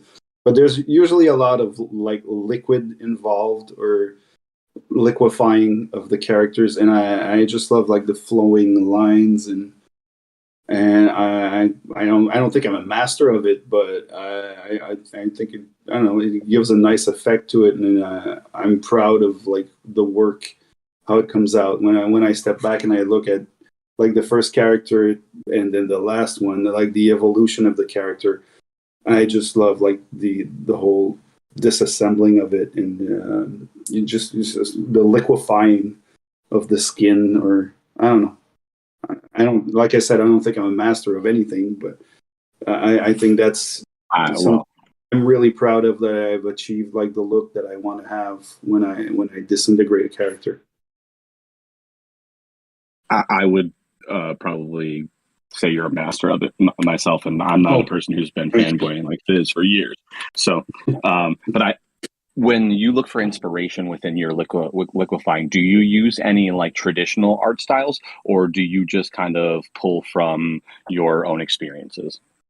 I never know where a piece is going to go when I start it. I have an idea that for the base character, and then I make that character, and then that's what's so fun to me, because I never know, like it's not planned in advance, like what's going to happen to that character. I just look at the character, and then I figure out, like, I think it would be cool if I did this to him, and this would be pleasing to the eye if I did that after. And I never know where I'm going, and that's something that I just like. I really dig about doing that kind of series, because you never know what you're going to end up with at the end. Sometimes it would be like a pretty simple but nice and clean looking. Still, what you're looking at. Still see the character in there, and sometimes you just end up with something that's so eclectic and crazy, and it doesn't. It's just abstract at the end. So that's, I don't know, something that I really love. That's the reason why I love doing those, because you never know where you're going and what you're going to end up with, the final product. Who's your But character? So I don't know if that answers the question. I'm not sure. I think it answers the question for sure. Who's your favorite No, character? you're good, dude. My favorite artist. No, character Oh, of your character. of your 1 through 10s of the after school and the Saturday mornings. Who's your favorite, or any of the degenerates? Do you have a That's a specific hard character? one to answer, and I've been asked that one quite a few times, and I love every character for different reasons. Johnny Arson, we talked about him earlier. That's one of my favorites from the first series for sure. And I don't know. What was his name again? I forget. There's so many characters. I forget all the names. But there's this one Big Papa something. It was based off a little bit about on Notorious B.I.G. What's his name? Big The Papa. sumo wrestler? Which one? The sumo wrestler?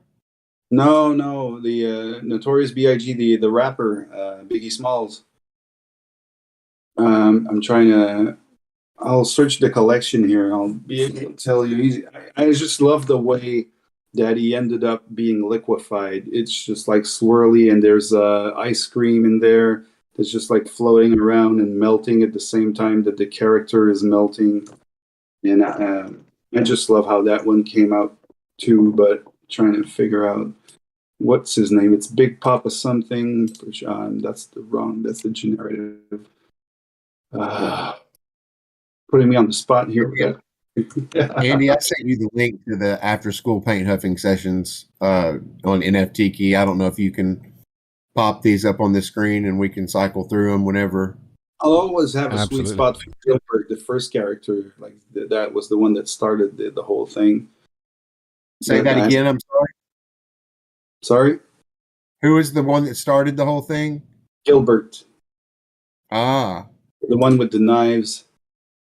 He's the one that set the whole theme, and Gustav. Oh, the Gustav one. Yeah, I really love that one. The one that's committing suicide. He's all happy. He's got a big smile on his face, and he's shooting himself in the mouth with a handgun. Pill Poppin' Bill, of course, got a sweet spot for him. I don't know, man. Jimmy Crackpipe's awesome. Wacky Ronnie, Johnny Arson. I'm pretty sure is in my that's for sure in my top 3. Oh, there you go. His name. I thought it was Big Papa something, but it's Wallace. I think in the details you get something about Big Papa or something, because Yeah, that's another thing. I love like writing the stories of each character on the original style series, because on the generatives you obviously you can't write like 1,000 and over 1,000 like different like characters, like storylines for each character. But in the other series, the 333, I always have like a whole background story for each character. And I don't know if people like even like took the time to really like read all the descriptions from all the characters, but that's something I really enjoy, and that's usually something I do like at last minute. Like Francesca was always like, "Okay, I need your." I sent her like the 10 images to like do the contracts and everything, and put them on the website for the next day. We always did that like the night before. And at the last minute, she was like, "Okay, I need a description for the character." I was like, "Fuck!" I completely forgot to write something down, and that was like all the time. It was like, yeah, there's nothing to do. I just like I never think of doing it until she asked me like, I need a description. So I had to come up with a description on the spot. Like I had 5 minutes. Okay, write a description for this character, and I was always like writing stuff like off the top of my head, and it just like came out really cool. And Francesca was always laughing at the descriptions, and I don't know, it was some part that I really really enjoyed about doing these kind of series. So yeah, the this one Wallace is definitely one of my favorite. And his description is: Wallace, better known on the streets as Papa Hippo. He runs an ice cream truck business. Well, he runs it into the ground, that is. He's eating more of his product than he actually sells. Thankfully, he manages to keep it running through various side hustles, like exotic cat breeding and making ceramic flower pots that he sells on Etsy. You know, that's the kind of crap that I came up with for like every character has his own like little description, and I just really enjoyed like making those character descriptions for every like different styles. You know. So, have you considered a cartoon or a comic book to dive into the Mazzaverse even more? Well, I really wanted to have a coffee table book with like the left page would be like the initial character, and then the next page would be the like the 10th one, like the final version of this character, and have the description of those characters like written on the bottom.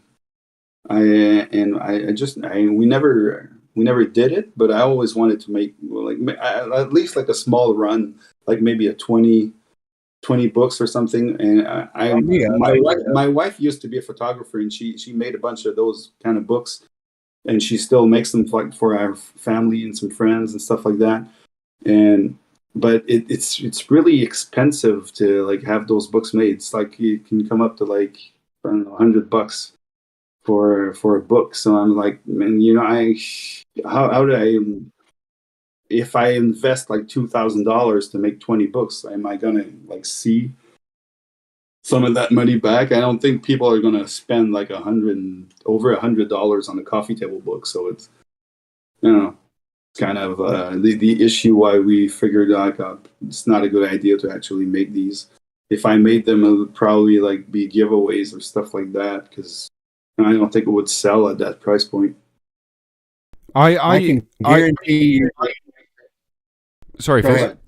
I was just going to say that, you know, as a child, I had a very overactive imagination. So when I watched certain movies, certain cartoons, and things like that, growing up, you know, kind of, I loved Ren and Stimpy and, you know, things like that. And it's like, you know, I'm just looking through, you know, some of these NFTs, and like, it's if you could project my nightmares as a child onto a canvas, this is probably not far away. And I don't mean that in a bad way. I don't mean that in a bad way at all. It's very amazing, extraordinarily creative, and it's just, yeah, I'm blown away by the art. I love Tim and Gary. That's genius. Yeah, well, obviously they're based off of Tom and Jerry. And yeah, that's another character I really enjoyed making. Tell me about the Sensei Asesino Silencioso NFT, because they almost look a little bit to me like those guys in the Muppets, the two. Yeah. Yeah, that's exactly who he's based off of. Usually, I get people that tell me he looks like Ron Jeremy. Yeah. But you got it right on the head. That was based off of the one of the judges that were up on the balcony there. There was these two old That's guys. right, yeah. And I just look at his face, and I was like, I need to make like a cartoon version of this guy. And I that's another one that I didn't know where I was going at first. I just did like his face, and then the body, and then I was like, okay, I got to figure out a theme and a storyline for this guy. And so yeah, he wound up being an assassin, but obviously like a clumsy, fat version of a ninja. I can almost hear them heckling me as I'm looking at them. That was in the after school special, right?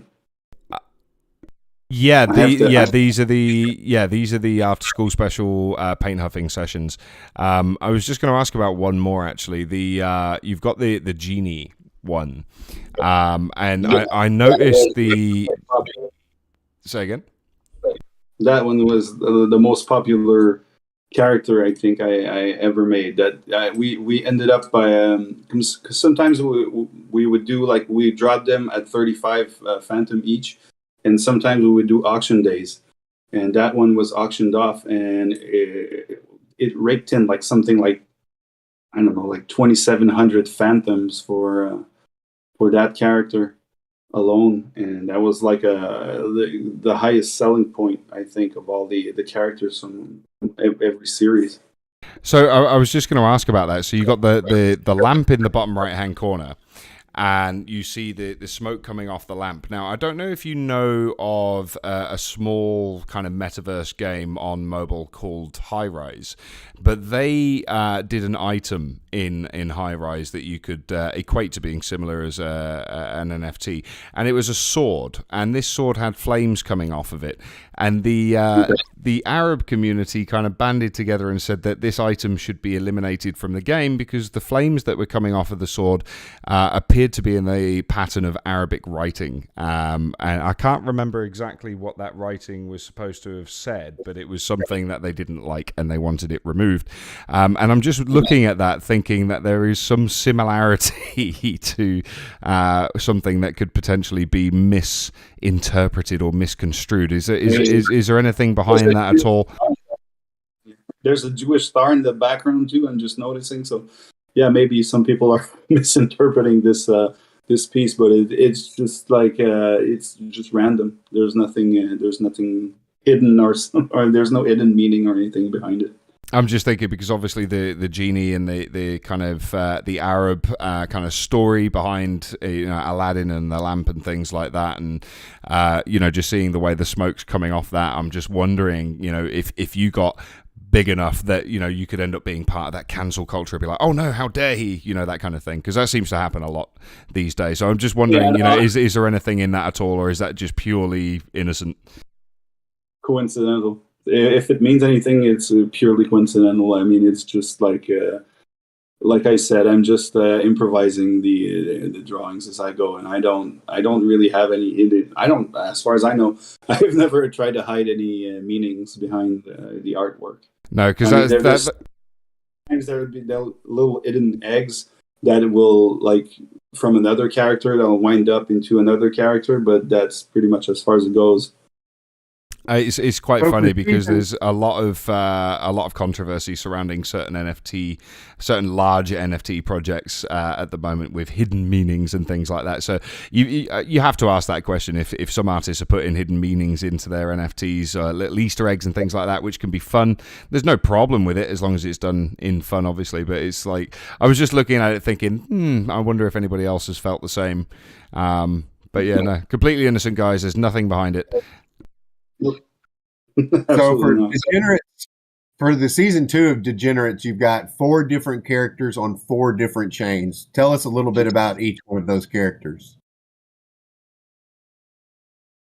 That's a big question because there's 4 different characters, but there's actually 4,444 different characters when you break it all down. Because when we say there's 4 characters, there's 4 like base body types There's the Arnie body type that we just launched on the H bar. There's going to be there was Seamus.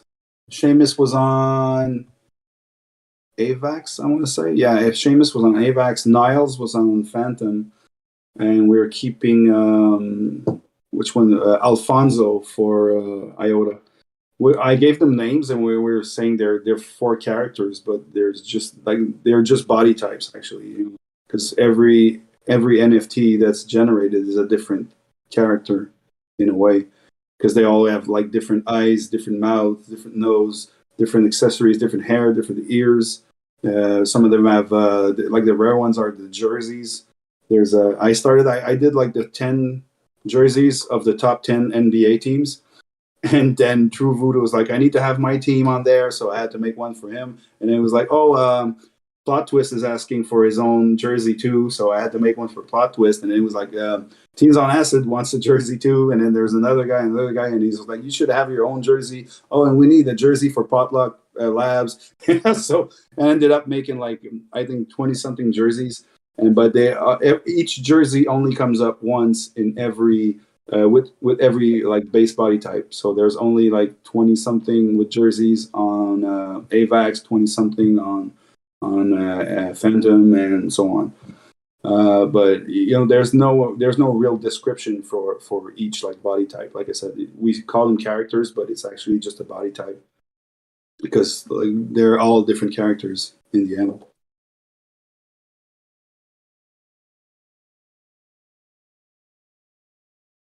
Fizz Priest, do you have any more questions on it?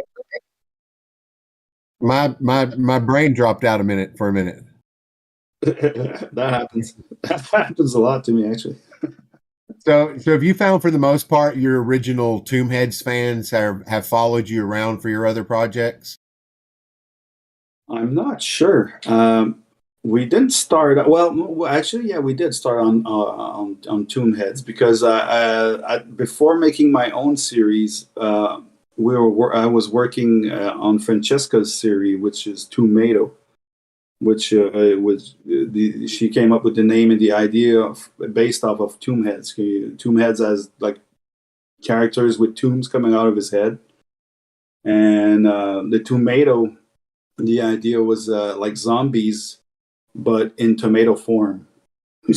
Kind of weird concept, but I don't know. It was kind of cool when she presented the idea and the concept to me. It was like, oh yeah, sure, we can do that. So there was a whole like storyline and a little like cartoon like versions of it, like with stories and everything. And she had like this whole thing like written down, like this whole storyline of the tomatoes.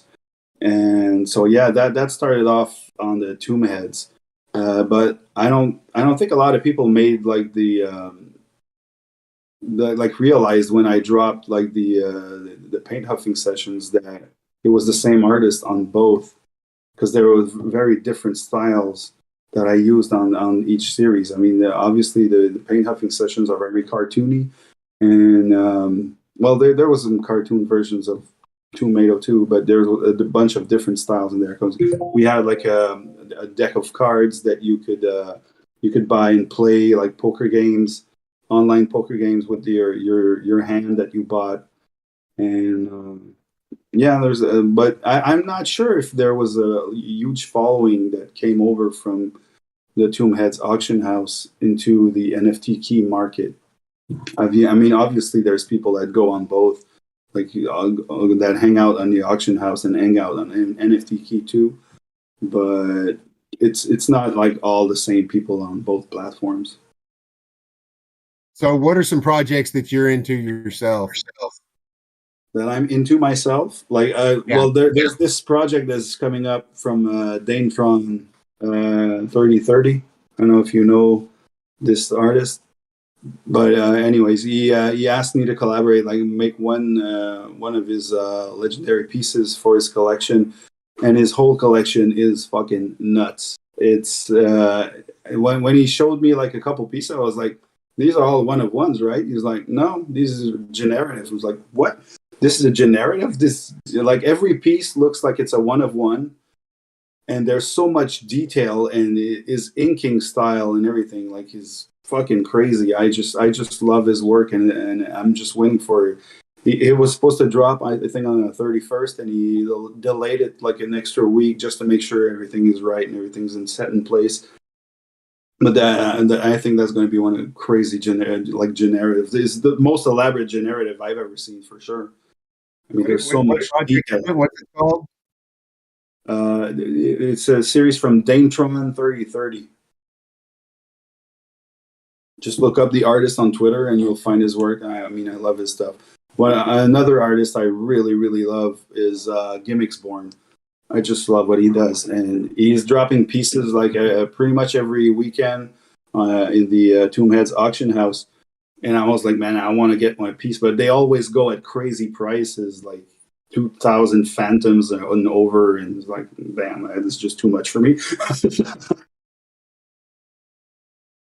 But yeah, no, there's a bunch of artists on there. I mean, Teens on Acid obviously has some great stuff. I really love his series. I don't see as much as I used to from Limit Break and Septa. Those two artists, they that did the Bit Shadows and the whole Shadowverse. I don't see them. I think they went pretty much cross chain with Ethereum, and they're mostly on that platform now.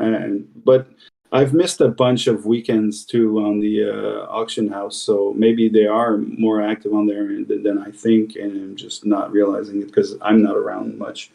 Because, like I said, it's summertime over here, so we're just trying to take advantage of the nice weather and go camping and do a bunch of stuff with the family. So, unfortunately, I have to miss like a lot of the auctions. So before we start breaking down the show for the day, is there anything that you would like to shout out to the people out there that are watching, some of the people that may only just been introduced to you today through this video? What would you say to them right now? Well, I've only been like in NFTs for like 8 months now, I think, and I think I've established like something's really special and a good community. And now that we have partnered up with Potluck Labs, I think it's just going to get even bigger from there. I'm just starting out, and so there's going to be a lot more series, a lot more stuff to come. And yeah, I think you haven't seen the last of me for sure. I'm just getting started in here, so that's awesome, dude. Yeah. You've been an absolutely amazing guest today. I know Fizz has a great big smile on his face because I know he's been really looking forward to you coming on today. And I know Priest as well. You're a big lover of art as well, so I'm sure you're very intently listening over there and loving this show as well. And I hope everybody else has as well. Is there anything else that you guys want to say before we start closing out? And I do like to end the show with people giving a little bit of a positive affirmation and just kind of making people feel good today. So if you guys want to say your goodbyes, do your outro, say what you got to say, and then give us a positive affirmation. Positive affirmation? What? Yeah, so just tell people maybe everybody tends to have a mantra or a saying or something that they carry with them that they like, maybe a quote, maybe an inspirational quote, something like that, that we can put out to people, like for example with don't piss into the wind is quite a good one, or things like that. I don't know. My motto on Twitter has always been live by the art, die by the art. I like that. I like that. I told my son this morning a little bit about our faith. He's through the age where he's having questions about our faith and church and Christianity, and I told him that a lot of times people get it wrong and think that the Bible is about judgment, but it's about love. And so I told him to go find someone to love today, and to his homework was to come back from school and tell me who he loved and what he did. So go find somebody to love today. That's awesome. What about you, Priest? Are you with us? Yeah, I'm here. Thank you. I just want to say, like Andy reiterated earlier today, Go outside, touch grass, spend time with your family, unplug. Masochist that is as well, right? Like you have to balance this constant need for your community to want to be around you and interact with you versus the people you choose to spend your life with, and make sure those people you cherish and Balance. touch grass. That's the key. That's the key. You got to find balance. Touching grass is super, super important. And so is staying hydrated. We forgot to do our water break today. Stay hydrated, everybody. Make sure you've been drinking water during this podcast. It's super, super important. Masochist, you are an incredible artist, and I've bought a couple of pieces, and I'm going to be watching you intently from now on. Fizz told me about you ages ago, but as you know what it's like with the space, you're seeing everything all of the time, and it's only really today that I've had a real good look at your art, and I've like Fizz has, I've fallen in love with it. It's absolutely incredible. So keep being you, man. You're an absolute legend. Thank you very much. I'm tickled pink. We started this call about an hour before the show started, and so I've pretty much got to spend all morning with my favorite artist in the entire world. It's been just a really cool experience. So if you're wanting to catch up on some of Masochist's collection, if you go to NFT Key, you'll find after school paint huffing sessions and Saturday morning paint huffing sessions. Then if you go to Campfire, you'll see slime balls on both Phantom and AVAX, correct? You've got the Paint Huffing Degenerates Season 1 that are on Phantom, and then you've got the Paint Huffing Degenerates Season 2 that's on AVAX, Phantom, H-Bar, and what's the other one? H-Bar is not on Campfire, though. H-Bar is on nftier.tech. So if you've got some liquidity on a chain, there's a good possibility that there is a Masochist collection available on that chain for you to ape into. So do yourself a favor and get a couple of pieces. You'll be glad you did. And on the generative pieces, you might just pull one enough if you want to put on the wall. Right. Thanks to everybody for tuning in and watching today. Having another look at Fizz's poster there. Awesome artwork, man. We're going to sign off for the day. Thanks for talking with us. I will catch you later on. Have a good day, everybody. Goodbye.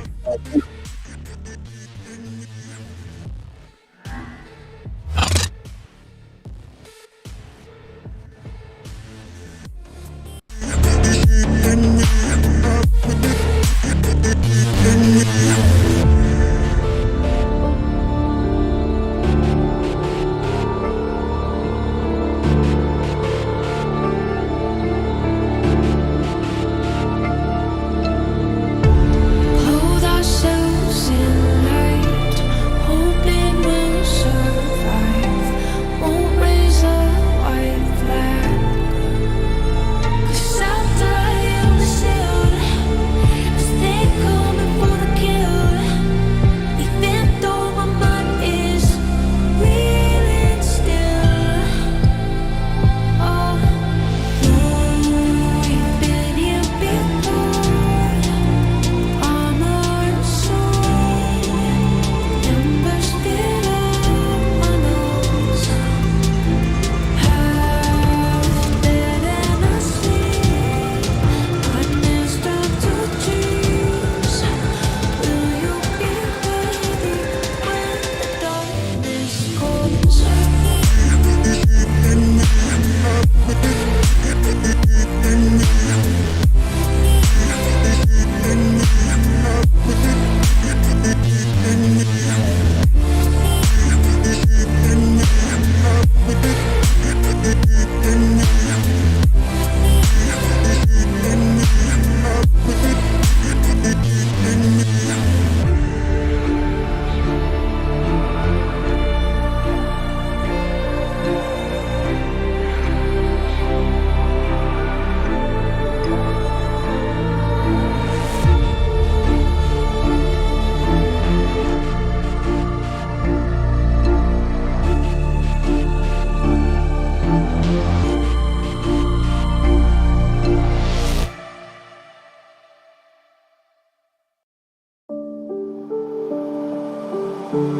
My mama said you're meant to burn as bright as a star among the midnight sky. All the pressure blinded me, but now I see I'm not different from the rest. You said I'd fly away, but my walls have kept me down. Now I'm lost and I'm afraid, and I'm close to hit the ground. You said I'd fly away. You said I'd fly anyway, but I keep on falling.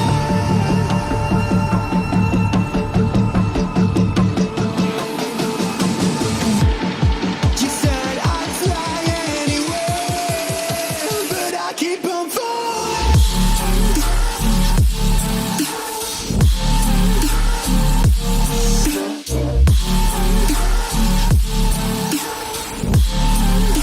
But I keep on falling.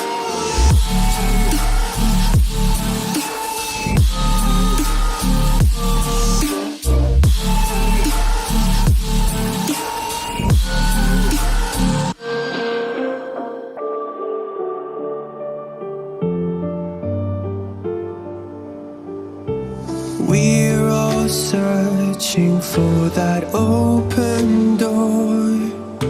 Show me proof that there is something more. I just hope I am okay with the choices I make. Maybe then I'll understand. You said